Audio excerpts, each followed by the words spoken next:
We are live. Welcome back, ladies and gentlemen. I am one of your co-hosts, Blake Ruffino. Alongside me is my counterpart, Joe DeLeone. Good evening, good sir. Blake, I'm excited to dive into these picks. You finally made a decision on the Ohio State-Penn State game. I really thought that you were going to drag this thing out and then text me 2 minutes before the game or at halftime and try and change your pick, but you made a decision. I'm proud of you. Thanks. I mean, no, I was going to make a pick today. I know. I'm just giving you a hard time. I just, look, man, so here's what I kept thinking all week. You ready? Mm-hmm. We did a Louisville preview in the non-playing portion of the season. And when I talked about Louisville, I was glowing about them. And then when they played Notre Dame, I cowered it out like a chicken. Okay? And I didn't say anything. Mm-hmm. So now I'm not doing that to myself again. I was high on Penn State. I'm going to remain high on Penn State. And Drew Aller is going to lead me to a victory. But ask me my confidence level on that. Well, what is your confidence level? I bet it's like a 50. -7%. Oh, that's lame. So why are you making the pick then? Why, if you're not confident in it? Because I don't think that I do here. Well, so look, we got a lot to break down. We probably should save this for the picks. I think Manny Diaz gets Kyle McCord on the ground multiple times. I think they get 3 or 4 sacks. And he's not able to overcome it. And I do think that I just believe that I just think that it's going to happen. Now, again, I have no confidence in that. Like, it's just a gut feeling. And look, if I'm wrong, butcher me in the comments. You do it anyway. Like they butcher me in the comments anyway. So it doesn't really matter.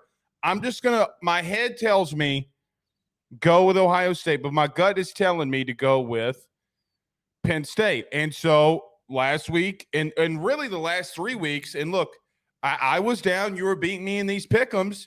I'm going with my gut, and it's steered me pretty well. Yeah, you've cheated your way to the top. No, I'll give you credit. You've taken a nice little lead, but I think that this week we've got enough pick-em type games where they can go either way. We've got enough differing picks that I'm going to definitely catch up to you this week. I know it's coming.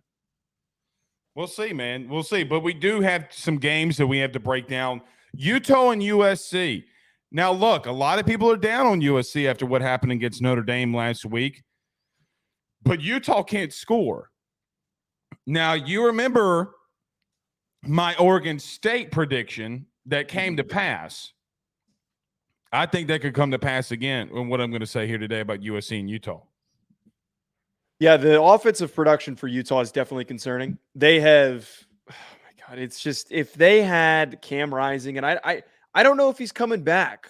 I don't know if there is some sudden availability for Cam Rising to return. But if they had Cam Rising, I think it'd be a no-brainer pick to say that Utah is going to win this game. But because of the offensive issues that they've dealt with, it's a problem. Right now, it's been Bryson Barnes. The last game, I guess that he's going to be the starter for this one. Who knows if they don't end up trotting Nate Johnson out there for some snaps. But that game could have gone so differently if Cam Rising was available. I don't think Cam Rising can save them, really. Really? No, I think his impact's pretty significant. Why do you think that? Well, we've seen the difference in the offensive output that they had last year compared to this year. They didn't even score more than 31 points against Weber State, an FCS team. Last year, they had plenty of games where they were in the high 30s, 40s because they were able to run the ball, throw the ball, do multiple things. Now it's just run the rock and hope you pick up a first down on a 3rd and long occasionally. Elk says, Blake, how will Penn State win if they can't throw it deep? Who says they got to throw it deep? Because that is an important part of that game. Sure. Okay. But you know who didn't? Notre Dame? Notre Dame. And I think Penn State offensively is better than Notre Dame. Or not. That's where we disagree. I really don't think they are better than Notre Dame. They've got one better running back, and that's it. They got 2 better running backs. They're better as a unit. Their front, Joe, you can't put – they're better than you. You know why? They have okay. One better offensive lineman. Olu Fashanu, Joe Alt are both going to be top 10 picks. And then I don't think Alt's better than him right now. I agree to disagree. In reference to Cam Rising, they have so many deficiencies. Joe, they've had I told you this in our preview for them in the offseason. They had some injuries along that offensive line, okay? And the backups they have are true freshmen. Yeah. Well, the one true freshman that Utah has in is pretty good. I'm blanking on his name, but they have some talent. But as you're talking about, it's not a very good O-line that they're dealing with. We'll talk about that. We'll talk about Clemson and Miami. This game, Joe, is a battle of two teams that I think are somewhat kind of really similar. They turn the football over too much. So we'll talk about them, and then we'll give our picks. So, Joe, let's do this. I got to step away for 2 seconds. Joe, can you, when we get back from the break, can you start the Utah USC talk, and then I'm going to be right back. I got to take this stupid phone call. But, Go ahead. All right, let's talk about our good friends over at betonline.ag. Before we do that, everybody do us a favor by hitting the like and share. Share all of those social media groups, share to all of those social media pages, wherever you listen to podcasts, rate, review, and subscribe. You're watching us on YouTube. Like, subscribe, notification bell. If you're watching on Fubo, welcome. Let's talk about our friends over at BetOnline. Don't go anywhere. Joe's going to lead it off. I'm coming in. We're going to talk some USC Utah next. BetOnline is the fastest and easiest way for you to wager on all of your favorite sports, contests, events with the first-to-market odds and lines. Find reviews for all the news for each league, including Major League Baseball, NFL, NBA, NHL, combat sports, college sports, esports, and even golf. BetOnline continues to be the top online resource for all of your sports information for live in-game betting, props, and futures. Head on over to BetOnline today and use your mobile device to join and make your first sports bet. Use our promo code BELIEVE50, that's BELIEVE50, BLEAV 50, to receive your 50% off welcome bonus on your first deposit. That's betonline.ag, betonline.ag. Well, I don't have Blake's sounder, the Texas sounder, but talking about Utah versus USC, that game is going to be kicking off 8 o'clock Eastern time this Saturday.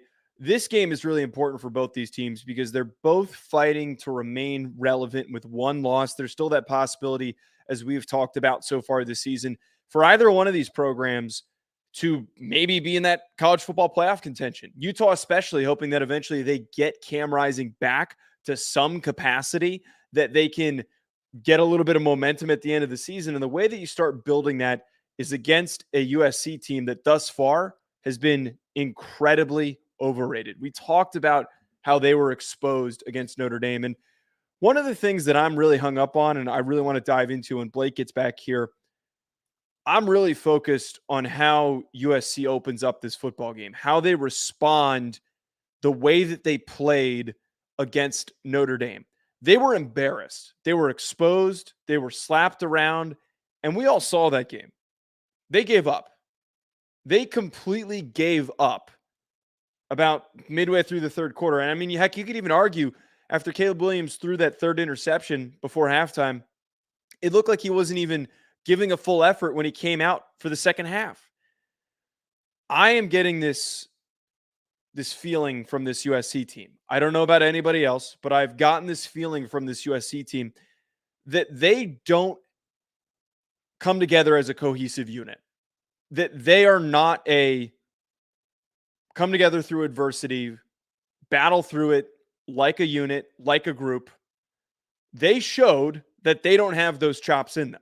So how do you pick yourself up off the mat? Now, Blake had said to me before we started taping, what is a really good point, that Lincoln Riley, in his time as a head coach, is not the type of guy that is going to get embarrassed 2 weeks in a row. I don't think this is necessarily an embarrassment second game, but for the way that they caved, the way that they gave up as easily as they did, I am very, very concerned for how they match up with Utah. One thing that really makes me lean Utah in this one, I'm actually going to end up picking Utah. One of the reasons why I lean Utah is because we can see roster similarities. We can see stylistic similarities between Utah and Notre Dame. And what helped Notre Dame succeed this past week is aggressive attacking defense, going 100 miles an hour, flying all over the field, getting in Caleb Williams' face, and turning the football over. Utah's defense this year is one of the best teams in terms of turning the ball over, disrupting quarterbacks. There hasn't been a single quarterback this season against Utah that has had a good game. Blake, I was just talking about how I really think that this Utah roster, this Utah team, is built very similarly to the way that Notre Dame is. And if anything, I would argue, I think that this Utah defense is better. Well, first off, yes, we're back. I mentioned that out of the break. I'm like, I don't have the sounder. All right, I was listening to you. Sorry, I just a phone call. You're good. But I was listening to you. But continue your point here. Look, my main takeaway, as I was just saying, Utah is built very similarly to Notre Dame. They are possibly an even better coached unit. They turn the ball over really effectively. They get in the face of quarterbacks. And USC straight up gave up last week. That's why I'm picking Utah. LSU looked like they gave up against Florida State and then responded. That's a different Alabama kind of giving up, in the fourth quarter against Texas looked like they gave up and they responded. I don't think that those are created equally, though. I don't think that there is a very different tonal. Sure, but okay. I always a team, a ranked team, a good team, a well-recruited team, a well-coached team, at least offensively. Mm-hmm. I always like when a team, not like, I think that's a bad word, but I always lean towards picking the team that goes on the road, gets embarrassed, and then goes back home the following week. Right? Mm-hmm.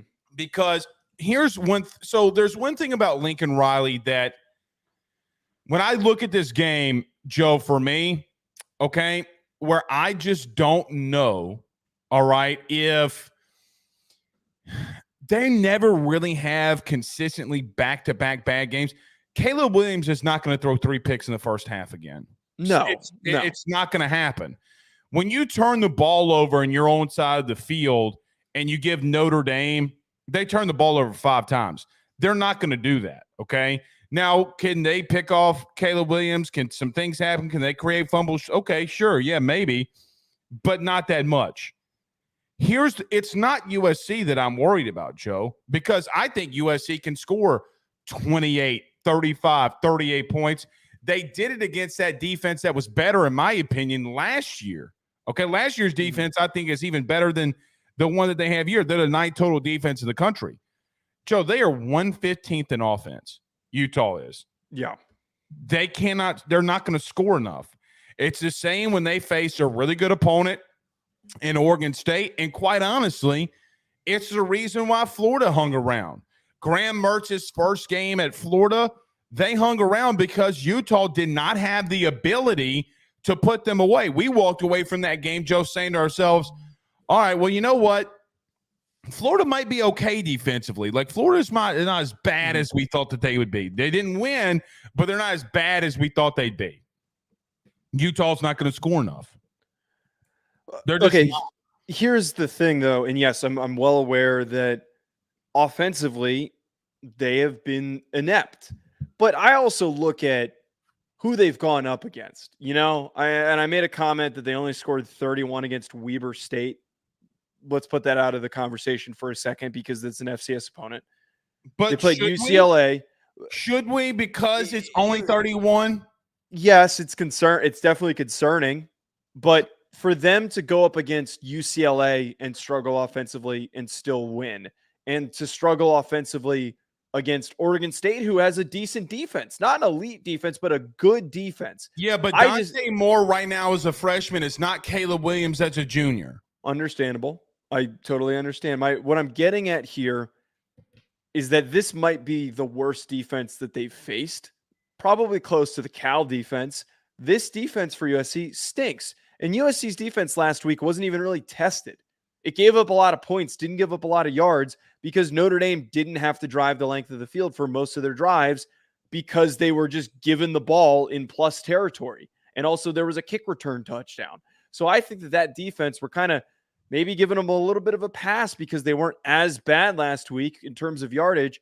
If there's a game for your offense to maybe get a little bit of juice with a backup quarterback, it's this USC defense. If that Arizona freshman quarterback could do what he did, I think that Bryson Barnes could not throw for 300 something yards and 4 touchdowns, but do some good things to put them in a position to win the game by a score. Arizona as a unit is all around better than Utah is offensively. That's vastly, though. Yes, they are. Joe, they can't run the football. The reason that they have rushing yards, Joe, they're 115th in the country. Yeah. Offensively and total offense. Mm-hmm. You know how the only reason why they're running the football effectively?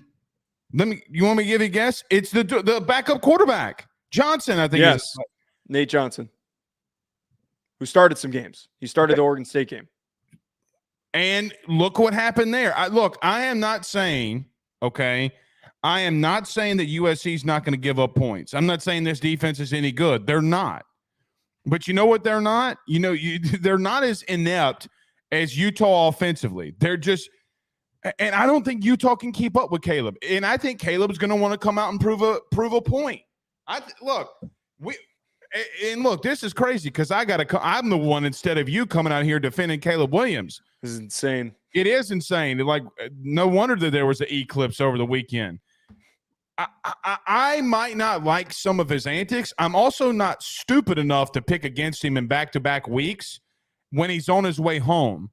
I'm not going to there's no way I'm going to do that because I think that they got to find – now, look, here's one thing that concerns me about USC and where I think you could be right and Utah wins. That defensive front versus this offensive line could be a bloodbath. I was just about to bring that up. I do think that Lincoln is going to find ways to get the ball out quicker so that Caleb's not all over the place.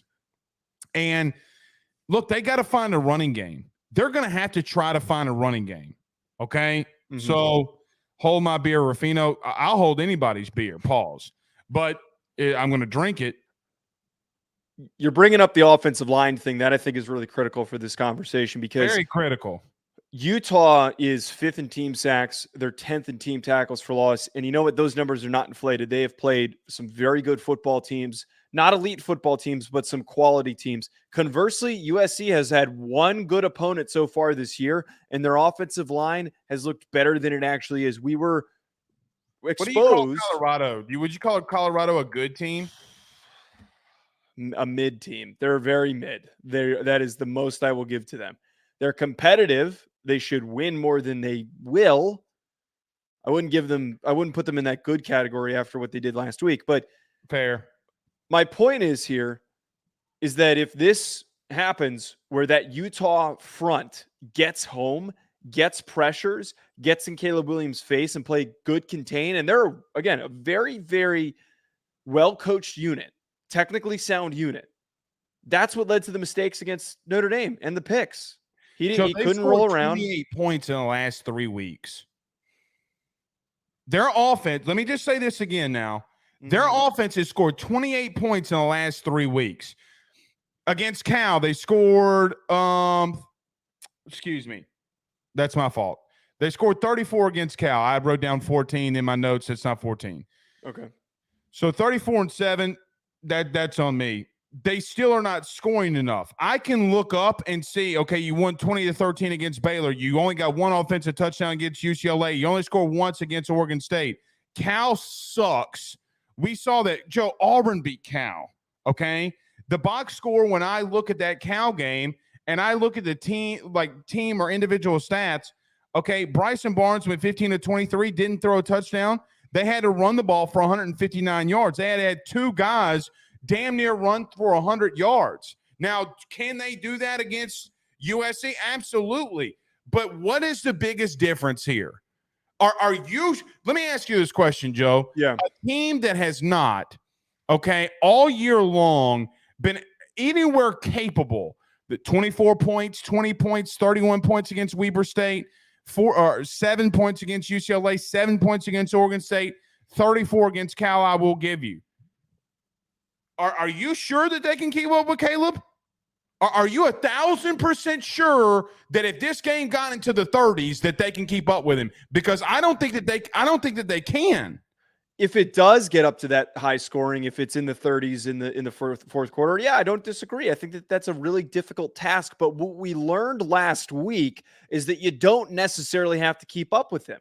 There has been an exposure, as we phrased it last show that we did a couple shows ago, that there is now an exposure of how to stop Caleb Williams. There is now a formula to doing it. So you got to find a way to slow him down. True, but a lot of the turnovers he had are self-inflicted wounds. I think you can make the argument it's a little bit deeper than that because he threw in the triple coverage. That's a self-inflicted wound. Yes, because he wasn't enabled to do what he's done all season long, which is run around in circles and then find somebody after things open up. That stuff wasn't opening you're up. You're saying that because it's Notre Dame, but if Rudy Putek, if he would have thrown in a triple coverage against Rudy Putek, you would come out here and say, well, you know what? He threw in a triple coverage like he just had. Why can't a dude have an off night? I promise you. He can, but there's also a lot of credit has been given to Al Golden for his defensive performance. I got a bottle of, well, first off, Al Golden needs to take a goddamn suit off. Okay. Second off, I got a bottle of Blanton's that says he doesn't throw 3 picks again this week. Okay, I'm not going to take that bet, but you get 1 turnover, 1 fumble. My point is here is that fumble's not going to stop him this week. I'm telling you. This Utah defense is better than the Notre Dame one. And if you have now on film how a good defensive front disrupted him into throwing 3 picks, your defensive front is going to do the same thing, or at least should get close to that production. It's not like they're going up against Washington. I think that'd be a different discussion here. If Utah had Washington's defense, I think we'd be having a completely different conversation. But this is an elite defense. This is one of the best defenses in the country. You know what? They're not going to be able to run the ball at all. Utah has the best run defense in the country. I agree with my man here. Say go Irish. I was going to say, what team do you like? Because I'm sure we'll end up pissing you off. But no, I don't care. He can say go Irish if he's going to keep pushing us up like this. But what I'm saying is you're probably going to find a way to make because he's saying go Irish. You're probably going to find a way to make him upset. If somebody has to promote our show, I don't give two. There's only 2 things he can say on the show, and I can't even say them. They both, so still appreciate the love though. Yeah, I'm joking. We seemingly once a week. There's a different. I don't know who John Kennedy is. Who's John Kennedy? He's the always Irish dipshit. The one that sounds like the pirate from Aladdin. Yeah, the guy that you quote tweet. The parrot. Yeah, that guy sucks. Well, then why does he want me to bring him on? He said drunk Vigo says he won't subscribe until then. He wants you to go on the show with him because I think Tell him to invite me. I'll go on there with him. Yeah, we're not going to. I mean, he's got to back off. I mean, look. Side note. Just side note. You can talk about LSU all you want, but when your team's getting beat, you can't be talking shit about your former head coach when you're getting your shit kicked in. Yeah, I went on the show and I said that we can't be talking. You can't do that. You can't do that. One final thought on this game, as our good buddy Josh Paper Popper or whatever he says.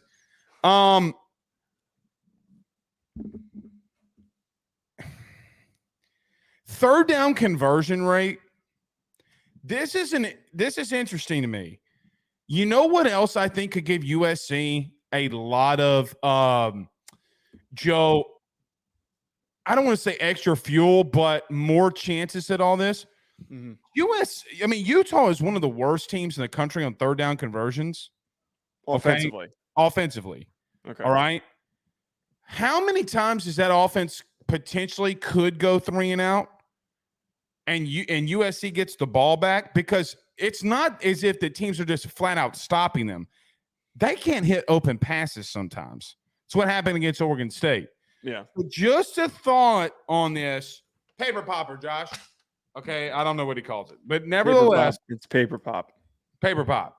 Okay. Desk pop. The other guys. You ever seen the other guys? I have seen the other guys. Good movie. Hey, when was the last time you did a desk pop? Fall of 07. All right, Miami and Clemson.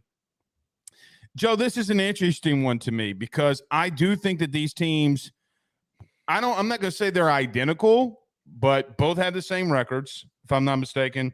I didn't look at the record, but statistically is what I mean. They are a lot of alike. They do both have 2 losses, though. They do both have 2 losses. Miami is 7th in the country offensively in total offense. Did you know that? I did. 14th passing offense, 9th. Sorry, 9th rushing defense. But yes, they're one of the top teams offensively. Do you know that if they eliminated just half of their turnovers, they could be number 1? Yeah, I believe that. I know that you talk about Tyler Van Dyke. Yeah, wait, be more specific. If they could limit Tyler Van Dyke's turnovers. Well, it's not just him. It's usually him. He's the typical It's usually culprit. him. Yeah. Did you know if this continued, there would be a team never in the top 10 of total offense with as many turnovers as Miami? Clemson, on the other hand, dude, their defense, top 5 in the country, offense 37. But you know what else is a problem for them? Turnovers. What is the over-under in this game of how many times this team is going to turn the football over? You mean both of them? Just general overall? There could be at least go 5. over under 3.5. I'd maybe go as far as 4 or 5. Listen, Dabo, by the way, did you hear Dabo's comments this week about – do you want to talk really quickly? I quote tweeted that, and I'm so sick of the guy, man. That is the most loser, I'm tired of the heat mentality. When you set the precedent for winning and being a good coach, God forbid that your fans are upset that you've lost 2 football games by September. It's ridiculous, man. The guy makes so many excuses. Him and Shane Beamer this week. That's why I don't like either of them. Stop making excuses, own up to your deficiencies, and become a better football team. It's not that freaking hard. Well, look, he's got a decision he's got to make. He's going to have to start going into the portal. I doubt he does. He's so stubborn. He is a little too stubborn. He's going to have to go there. But, Joe, you know what? I'm picking him this week. I'm taking Clemson. I do think that they are the overall better team right now. Okay, defensively, they are as good as their comes. I do think that they have found a little something offensively in this running game. I think their receivers have played a lot better than what we anticipated, or at least, well, definitely more than I anticipated. I think you too. You thought that the receivers were not going to play well. They're 37th in total offense. Both teams turn the ball over. I'm just going to lean Dabo here. I think they run the ball at a more effective rate. I saw what UNC was able to do, but I don't trust this game either, and I don't trust Clemson because they have made the most boneheaded decisions that I've seen in quite some time. They put it on a good Syracuse team. Miami, their best win under Cristobal is against a very failing A&M team. So how good are they? We'll have to wait and see. I think you're leaning Miami on this one, correct? Yeah, my going a complete opposite direction as you. I mean, you even hit on it. You even brought up they have daboed every opportunity that they've had to win a football game. You have an opportunity after Miami has had a 2-game slide. And I think it would make sense to sit here and say Mario Cristobal, not the best in-game coach, as we've given him some criticism, that a 2-game slide could turn into 3 against a good Clemson team. But in a shocking turn of events, I'm leaning Miami. Miami fans, I don't hate you. I just hate Clemson more. My thoughts here, though, specifically. Clemson is 121st in yards per reception. They're one of the least explosive teams in the country. But they do not. What else is that? Can I tell you? They are one of the last in yak yardage. Yes. It's not that they're not catching the ball. They don't get any yards after the catch is their massive problem. They do not have the athletes to consistently stretch the field, to pick up extra yards after the catches you're talking about. That to me is very problematic that Miami I watched them almost come back against North Carolina because they can score in a heartbeat.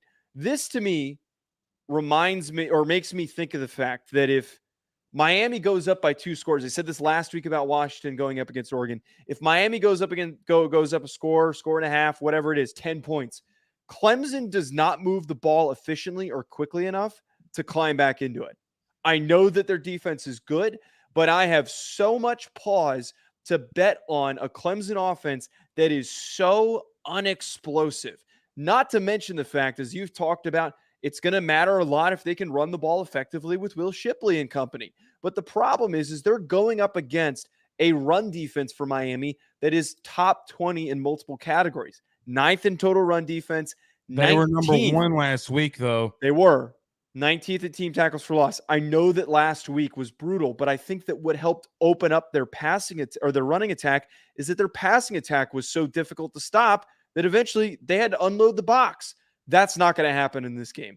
Box is going to be loaded. Go ahead, Cade. Cade, do whatever you got to do to beat us.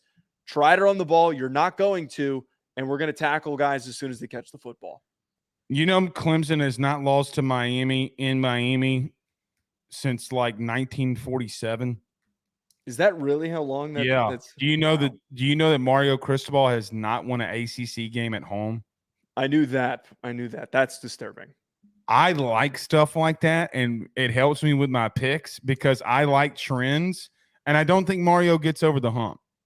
I don't. Now, if he does, and they do beat Clemson, buddy, there's problems going on in South Carolina. Okay. Yes. Dabo might be on the hot seat. Like, they're not going to – and what's so crazy, he's the one that built all this. Yeah. I don't know if Klubnik's the dude, okay? I do wonder what.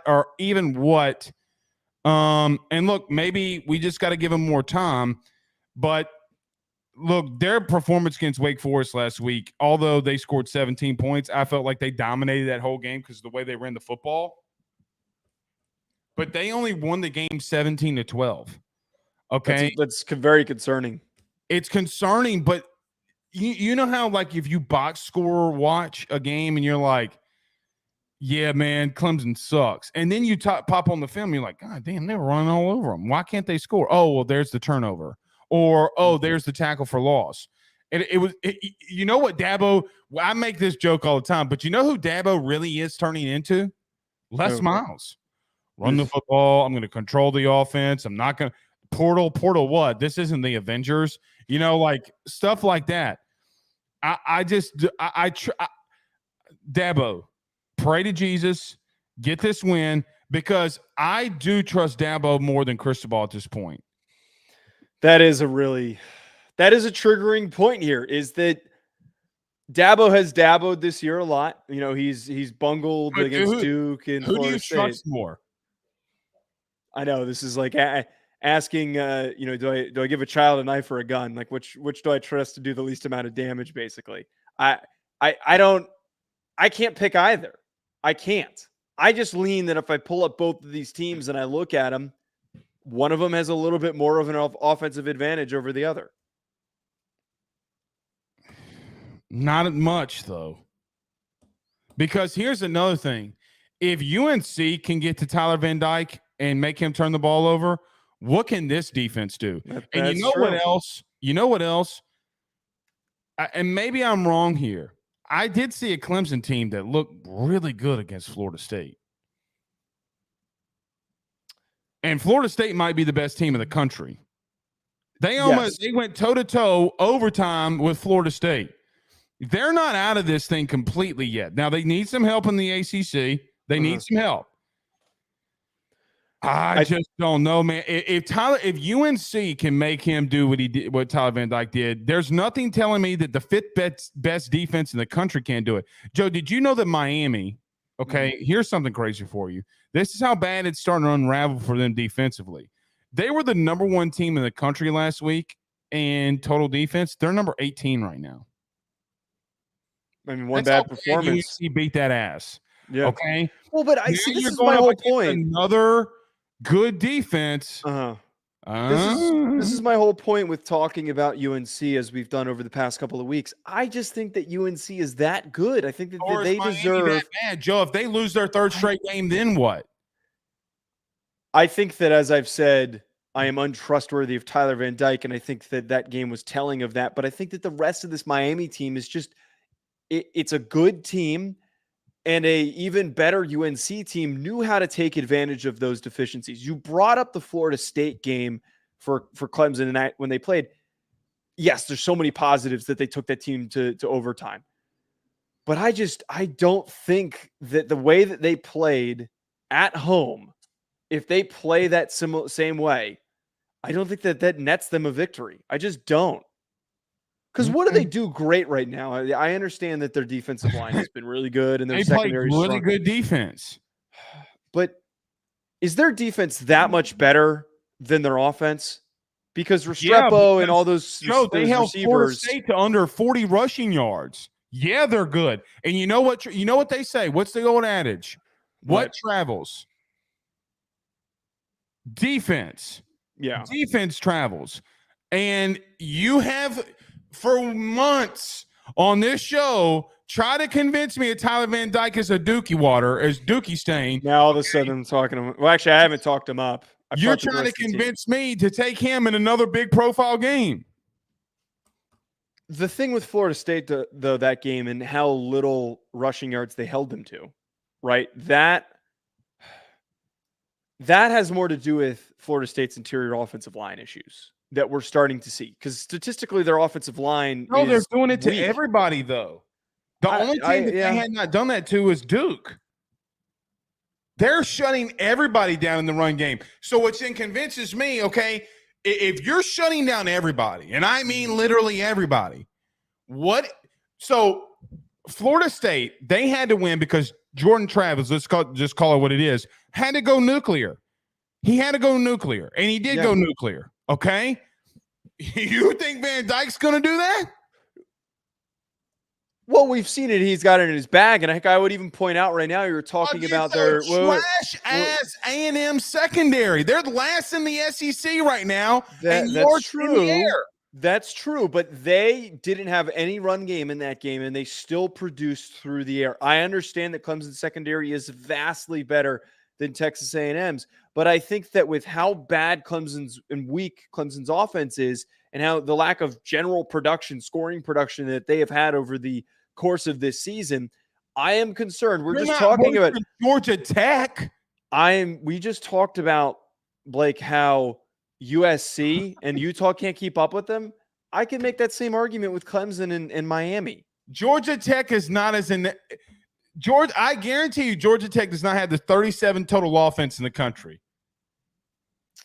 Clemson's offense is not as bad as you make them out to be.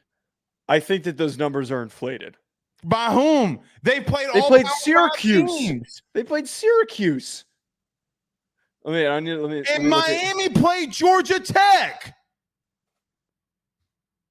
And those, yes, I understand that. Wait, I'm trying to pull up Clemson's schedule. And I get that, but those numbers we're not that deep into the season where there's like because when they've played moderately, you're halfway through the year, you're more than halfway through the year. When they've played decent opponents, their offense hasn't shown up. But yeah, of course they're going to throw up. That's my point.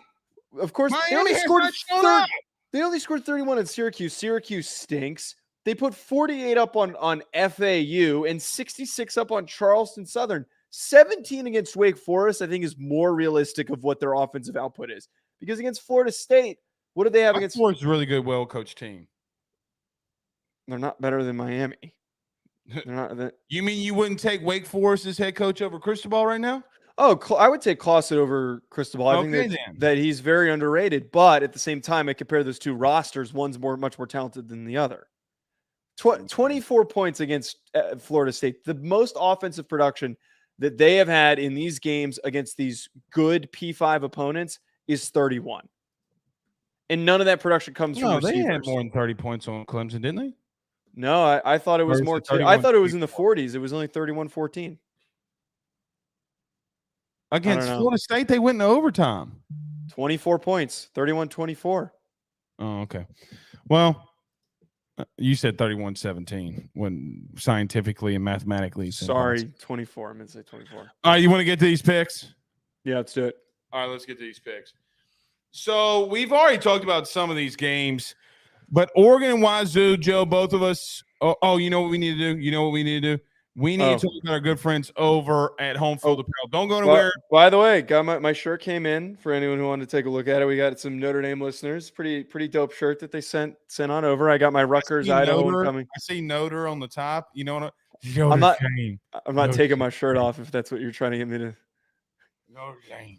Why would I want you to take your shirt off? You have back. I don't know. I got back. All right. Yeah. All right. Hit do you have back hair? I don't know. I do. I'm Italian. I get hair I don't grow it on my face. It's just all on my back. Seriously. It's worst jeans ever. Good friends over at HomeField Apparel. We do our picks next.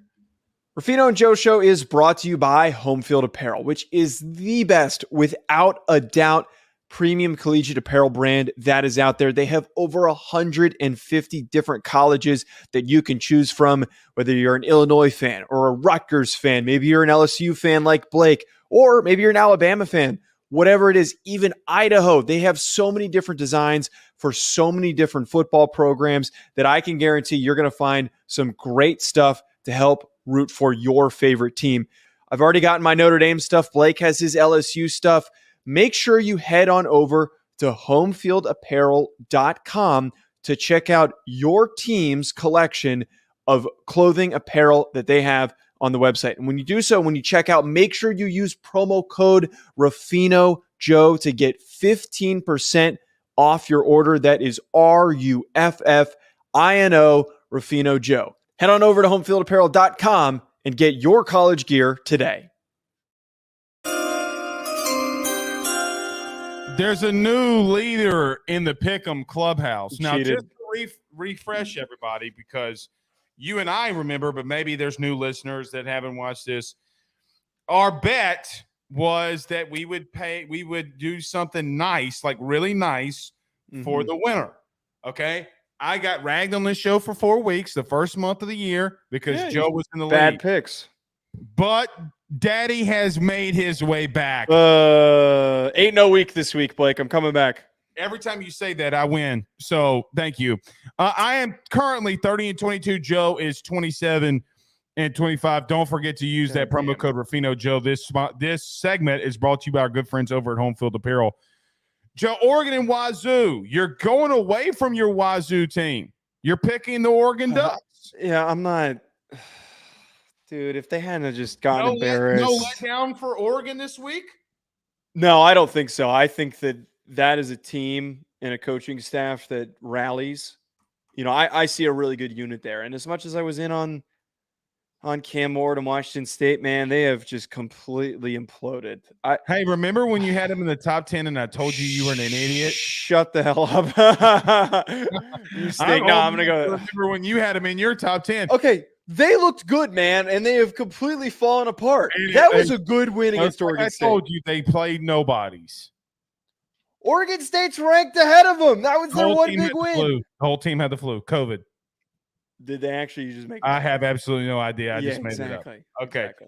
We're both going with Oregon. We both agree with that. Joe, I did not pick this next game the other day because I wanted some more time to think about it. I didn't like picking this on a Monday, excuse me. Bama, Tennessee. I am going with Alabama, and you're going with them balls. This is how I come back. This is how I win, Blake, because you let Nick Saban get to you. You get to the Alabama fans. You let the mainstream media. You let them all get to you. You're going with Bama. We talked about it on Monday. I don't trust that offensive line going up against that defensive line. They are going to cook them. Hold on. What are you pulling up? When was the last time that What are these trends? God, I hate when they're right too. That okay. Bryant Denny. So first off, you got to go back to last year when they beat them in Knoxville 52-49 in 2022. The last time that they had beaten them was at home in 2006. Still not on the road.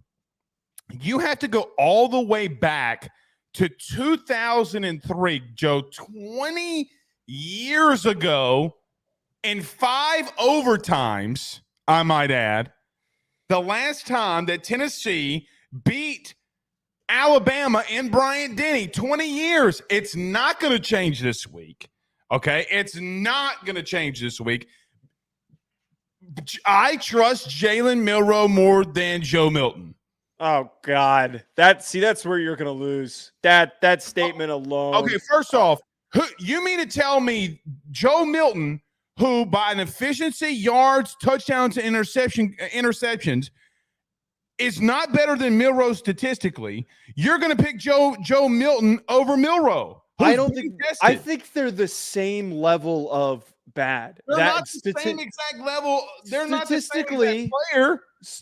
I understand that statistically one is better than the other, but they both make similar mistakes. They both turn the ball over and cost their offense points. So if that's going to happen, the better O-line wins. The better O-line wins. I don't disagree with that. Now, I will tell you, and I told you this on Monday, just to preface this, I'm not saying this is a foregone conclusion that Tennessee doesn't win. Like I don't act like I'm just coming out here and banging the drum for Bama, because I'm not. But I do think they're more tested. Joe Milton could not get completions on a defense in Texas A&M that has a horrible secondary, absolutely horrible secondary. He was 11 for 22, highly inefficient.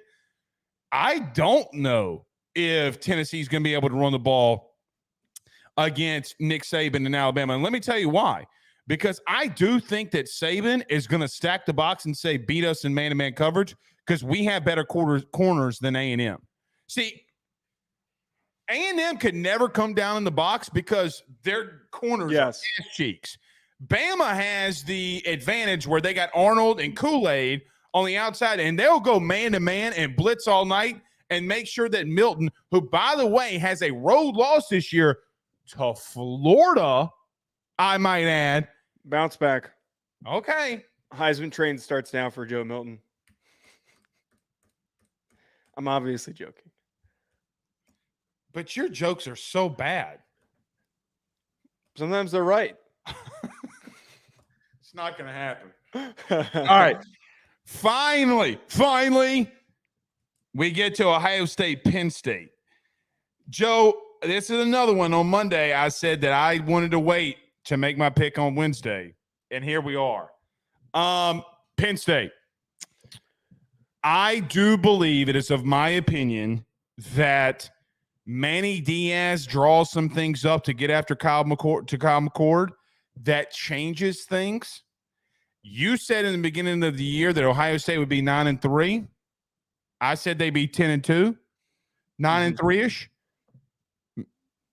I'm going to stay with my pick, and I'm going to still stay with my pick that I think Penn State's a good team, and I think they go in there and kill them death by 1,000 cuts. See, my opinion on Penn State has drastically been reshapen by the way that they have played. And I said this on the show, I'm so concerned with the lack of receiver talent, and I just think that if there's a week for at home Ohio State to start building some offensive momentum against a good defense, it's going to be this week. I really do think that Ohio State wins this one, as I said on Monday.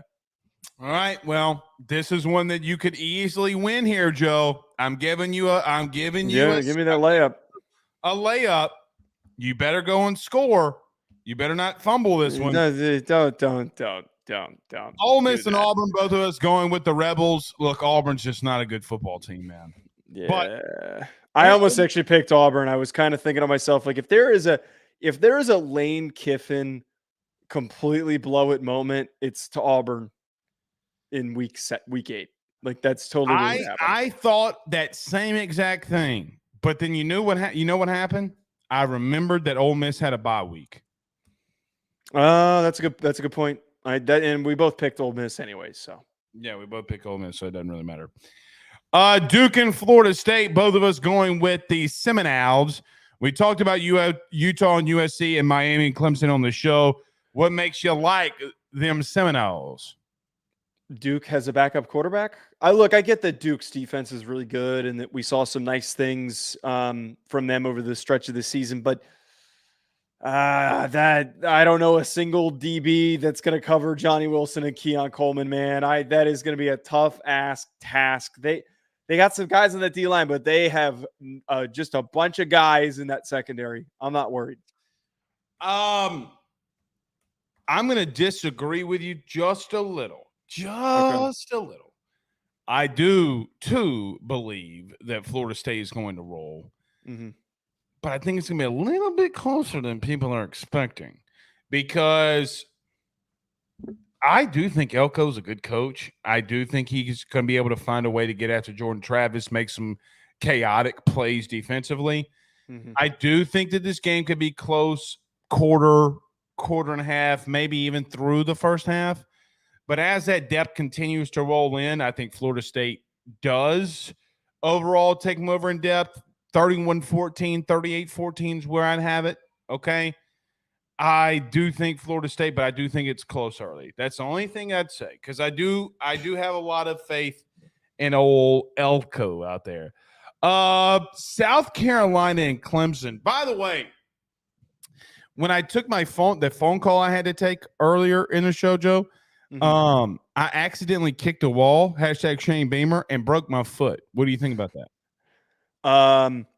I think that you're a spaz and a narcissist no, I'm just kidding. That's directed at Shane Beamer. Can we talk about Shane Beamer breaking his foot for just a second? Dude, the guy is a psychopath. The guy is such a dork. This is why I don't like South Carolina. And look, I don't have any problem with South Carolina as a program. South Carolina fans last year got so mad at me for criticizing him. He sucks. He's not a good coach. I have been around coaches like that coach like that. I've been in locker rooms with guys like that. And I played at the college level. I didn't play in the SEC, but I played at Division I level. Around guys like that, they're so fucking fake. They're so fake. And I'm not wasting. The guy's overrated. He's so overrated. It does. Let me tell you how I feel. I said this to you last year, if you remember, because you were so big on this Cocktober thing when we were doing the Saturday show. It's a great bit. I do wonder if Shane Beamer would be a head coach if his dad wasn't at Virginia Tech for all those years. I do think about that. But here's the thing for me about the broken foot thing. Dude, you're too emotional, man.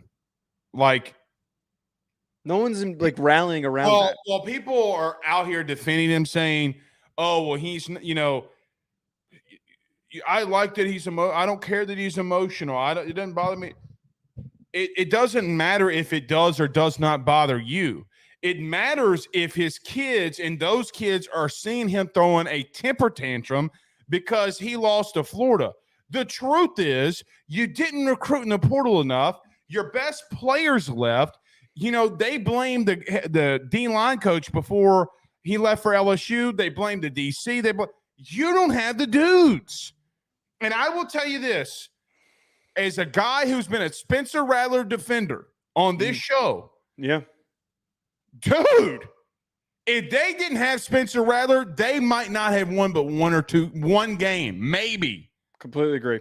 Spencer Rattler, man, oh man. I tell you, the kid's playing lights out, man. I don't like Shane Beamer. None. Well, he's got Leggett. Yeah. Yeah. Okay. Juice Wells. And, Juice Wells is hurt.